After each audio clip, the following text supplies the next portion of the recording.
तू जी योगविद्या आत्मसात केली आहेस त्याचा प्रयोग करण्याची वेळ आलेली आहे। ती शक्ती कोण आहे हे तू शोधून काढ आणि त्याचं काय करायचं हे तूच ठरव।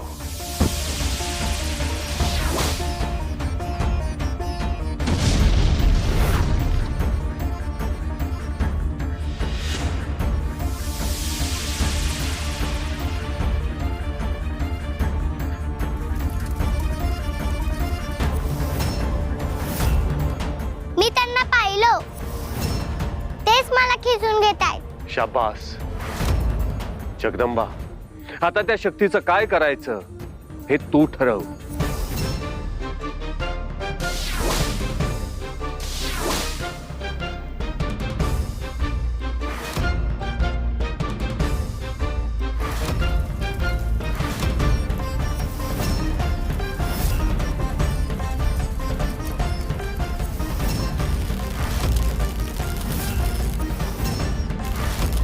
हे आमच्या या आकलनाच्या पलीकडचं आहे। ही कुठली तरी अज्ञात शक्ती आहे।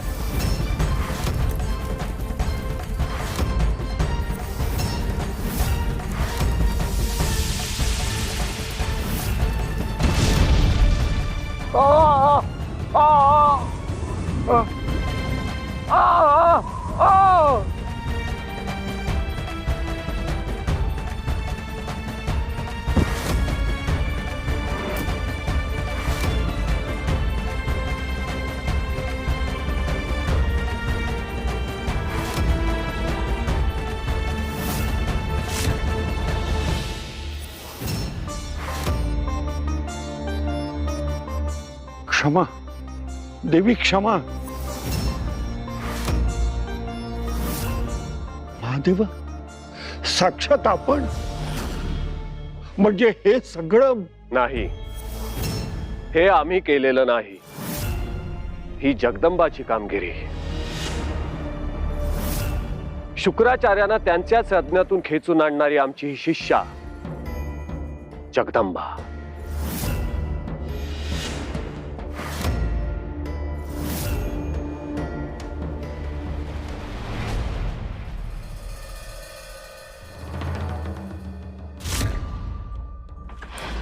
चमत्कारच केला जगदंबा देवींनी।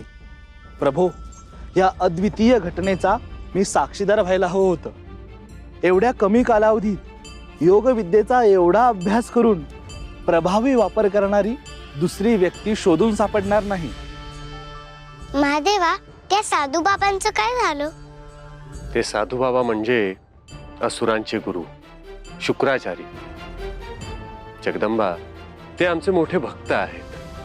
मग ते आता कुठे गेले? त्यांना आम्हीच एका ठिकाणी पाठवले आणि तिथे ते आमची वाट बघत असतील।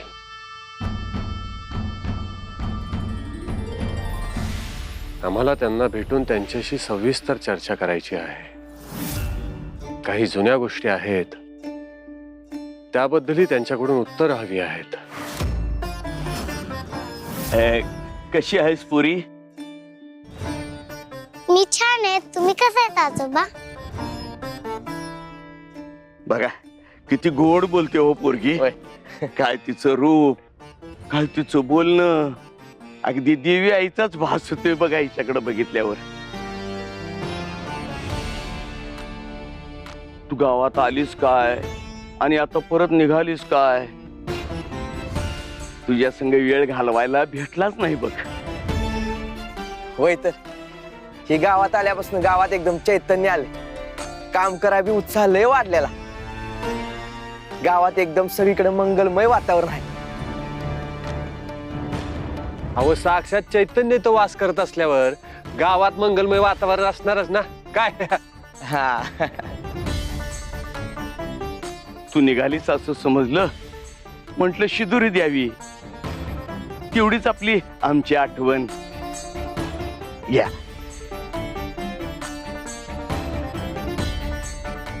आजोबा, मला बी हे गाव खूप आवडलं। परत येईन मी इथे।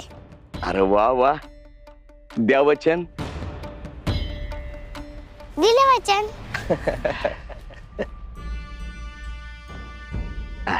बर, येतो आम्ही। काळजी घ्या. चला भेटूया. जगदंबा, आता कुठे जाणार? धनाजी काकांच्या शोधात जायचे आता.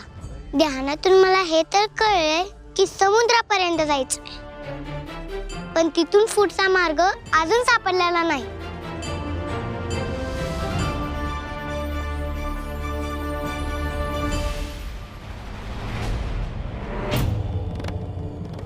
दितिमाता, दैत्यगुरु शुक्राचार्य असे यज्ञात नाहीसे होणं ही अकल्पित आणि अनाकलनीय घटना आहे. दितिमाता, यज्ञात कुठे गेले असतील? दितिमाता, आपण त्यांचा शोध घ्यायला हवा.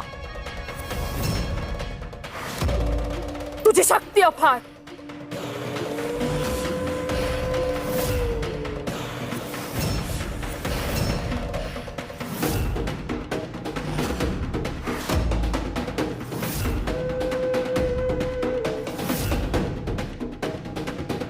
आम्ही या मायावी दर्पणामध्ये बघण्याचा प्रयत्न करतोय, पण काहीच साध्य होत नाहीये. दितिमाता, आम्ही स्वतः जातो आणि त्यांना शोधून काढतो. हा महिषा, असुर कुळाच्या काळजीपोटीच सांगतोय आम्ही, तू कुठेही जाऊ नकोस. कुठली तरी अज्ञात आणि सामर्थ्यवान शक्ती या मागे आहे हे निश्चित. ती शक्ती जर शुक्राचार्यांना अदृश्य करू शकते तर तिचं सामर्थ्य काय असेल याची कल्पना कर. आपणही सावध राहायला हवं. दितिमाता, दुसऱ्या कुणीही नाही, त्या चिमुरड्या जगदंबानं हा मायावी खेळ केलाय. आपण पाहिलंय हे. याचाच अर्थ तिचं सामर्थ्य आणि शक्ती दिवसागणिक वाढत चालली आहे हे लक्षात ठेव.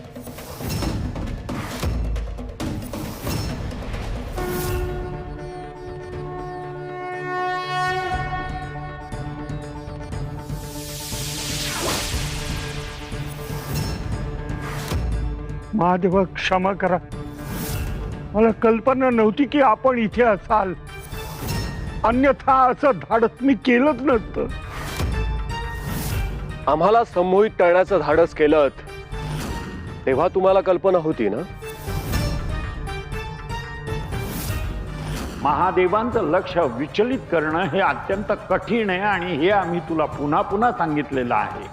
परंतु तुझ्या धैर्याचं कौतुक वाटतं, म्हणून ही कृपी आज आम्ही तुला देणार आहोत.